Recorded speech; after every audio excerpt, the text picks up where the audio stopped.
Finally tonight, a special comment about President Clinton's interview. The headlines about it are, of course, entirely wrong. It is not essential that a past president, bullied and sandbagged by a monkey posing as a newscaster, finally lashed back. It is not important that the current president's portable public chorus has described his predecessor's tone as crazed. Our tone should be crazed. The nation's freedoms are under assault by an administration whose policies can do us as much damage as Al-Qaeda. The nation's marketplace of ideas is being poisoned by a propaganda company so blatant that Tokyo Rose would have quit. Nonetheless, the headline is this. Bill Clinton did what almost none of us have done in 5 years. He has spoken the truth about 9/11 and the current presidential administration. At least I tried, he said, of his own efforts to capture or kill Osama bin Laden. That's the difference in me and some, including all of the right-wingers who are attacking me now. They had 8 months to try. They did not try. I tried.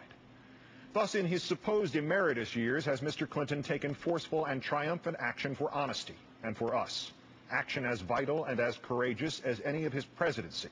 Action as startling and as liberating as any by anyone in these last 5 long years. The Bush administration did not try to get Osama bin Laden before 9/11. The Bush administration ignored all the evidence gathered by its predecessors. The Bush administration did not understand the daily briefing entitled Bin Laden Determined to Strike in U.S. The Bush administration did not try. Moreover, for the last 5 years, 1 month, and 2 weeks, the current administration, and in particular the president, has been given the greatest pass for incompetence and malfeasance in American history. President Roosevelt was rightly blamed for ignoring the warning signs, some of them 17 years old, before Pearl Harbor. President Hoover was correctly blamed for, if not the Great Depression itself, then the disastrous economic steps he took in the immediate aftermath of the stock market crash. Even President Lincoln assumed some measure of responsibility for the Civil War, though talk of Southern secession had begun as early as 1832. But not this president. To hear him bleat and whine and bully at nearly every opportunity, one would think someone else had been president on September 11th, 2001, or the nearly 8 months that preceded it. That hardly reflects the honesty nor manliness we expect of the executive. But if his own fitness to serve is of no true concern to him, perhaps we should simply sigh and keep our fingers crossed until a grown-up takes the job 3 Januaries from now. Except for this. After 5 years of skirting even the most inarguable facts that he was president on 9/11, he must bear some responsibility for his and our unreadiness.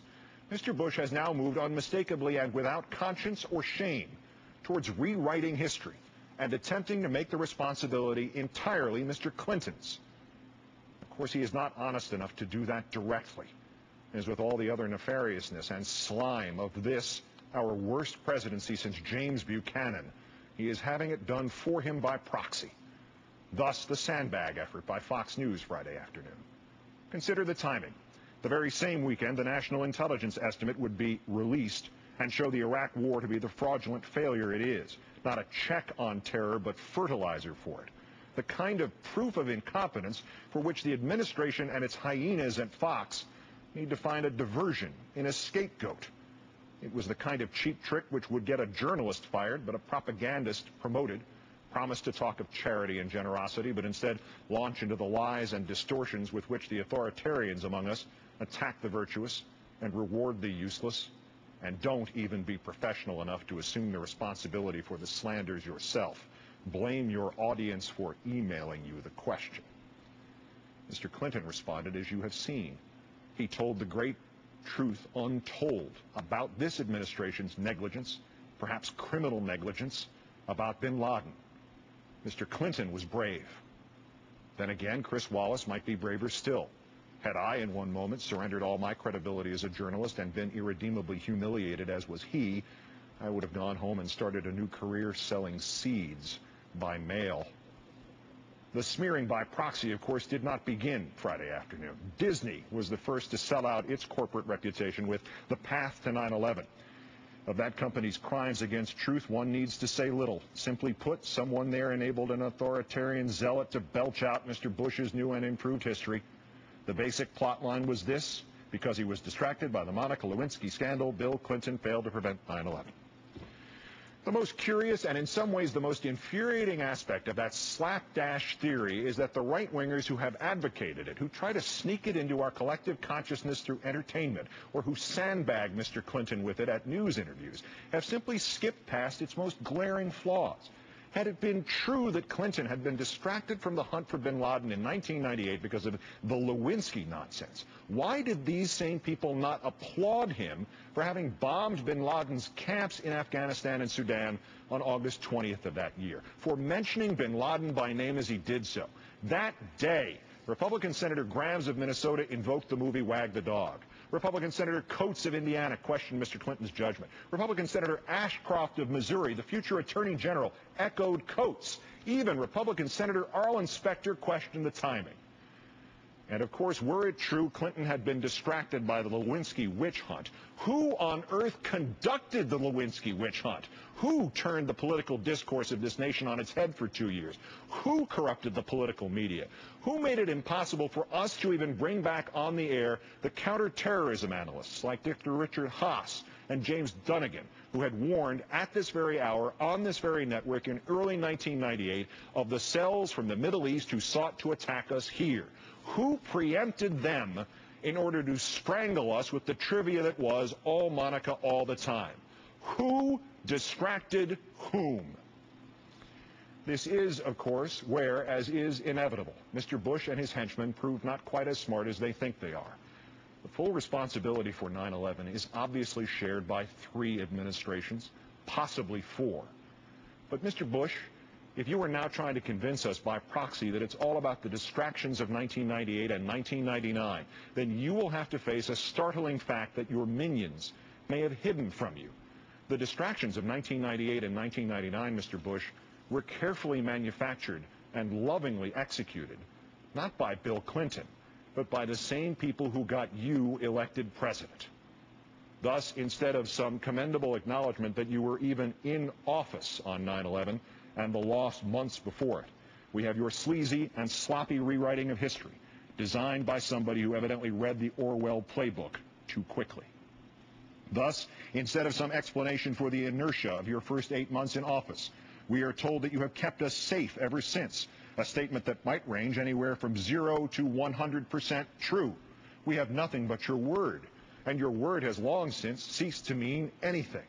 And of course, the one time you ever have given us specifics about what you have kept us safe from, Mr. Bush, you got the name of the supposedly targeted tower in Los Angeles wrong. Thus was it left for the previous president to say what so many of us have felt, what so many of us have given you a pass for in the months and even the years after the attack. You did not try. You ignored the evidence gathered by your predecessor. You ignored the evidence gathered by your own people. Then you blamed your predecessor. That would be the textbook definition, sir, of cowardice. To enforce the lies of the present, it is necessary to erase the truths of the past. That was one of the great mechanical realities Eric Blair, writing as George Orwell, gave us in the novel 1984. The great philosophical reality he gave us, Mr. Bush, may sound as familiar to you as it has lately begun to sound familiar to me. The party seeks power entirely for its own sake. We are not interested in the good of others. We are interested solely in power. Power is not a means, it is an end. One does not establish a dictatorship to safeguard a revolution. One makes the revolution in order to establish the dictatorship. The object of persecution is persecution. The object of torture is torture. The object of power is power.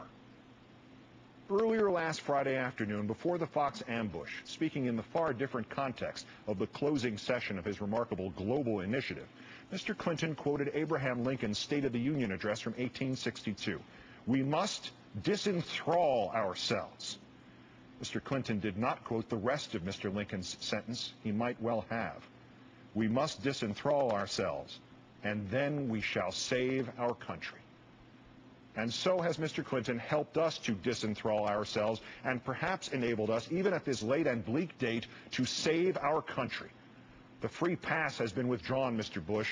You did not act to prevent 9/11. We do not know what you have done to prevent another 9/11.